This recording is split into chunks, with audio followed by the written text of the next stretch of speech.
भोजराज थापा दाइले ल्याएको कलालाई सधैँभरि तपाईँहरूले माया र साथ त दिनुभएको नै छ साथीहरू।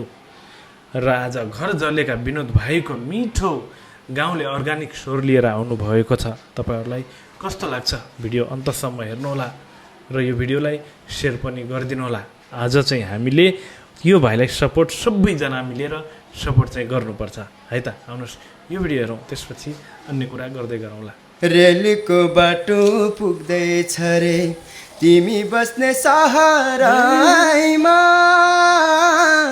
हुम्ला कहिले मोटर आउला, हुम्ला कहिले मोटर आउला, बस्याको छु रहरैमा।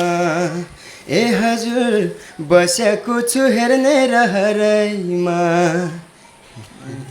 कस्तो मिठो मिठो छ भाइको, एकदम अर्ग्यानिक छ भाइको सुर है।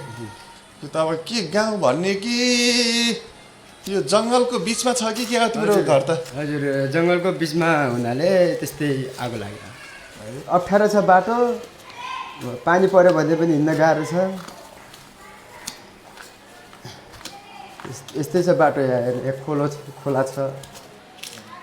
भाइको घर त टाढै रहेछ। हजुर गीत त धेरै सुनिरहनु मन लाग्छ, कस्तो अर्ग्यानिक लागेको छ भाइको स्वर मलाई एकदमै। ए हुन्छ म सुनाइदिन्छु फेरि। ल एउटा गीत फेरि है। ल ल फापरको पिठो पठाइदेऊ आमा, फापरको पिठो पठाइदेऊ आमा, यहाँको चामल साह्रै नै महँगो, यहाँको चामल साह्रै नै महँगो।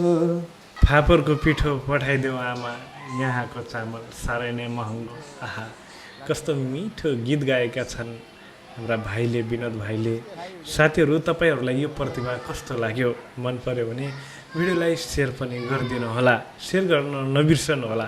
र यो भाइले अब हामी सबै मिलेर सपोर्ट गर्नुपर्छ साथीहरू, साथ दिनुपर्छ भन्ने चाहिँ मलाई लाग्दछ है त। अहिलेका लागि यति नै, अन्य भिडियो पनि हामी ल्याउने गर्ने छौँ।